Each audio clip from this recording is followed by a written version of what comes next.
No delikatnie tak.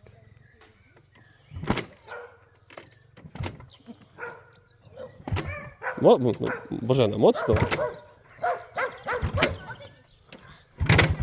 No już prawie.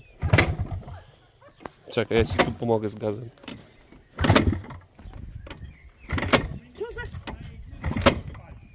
Odpalę!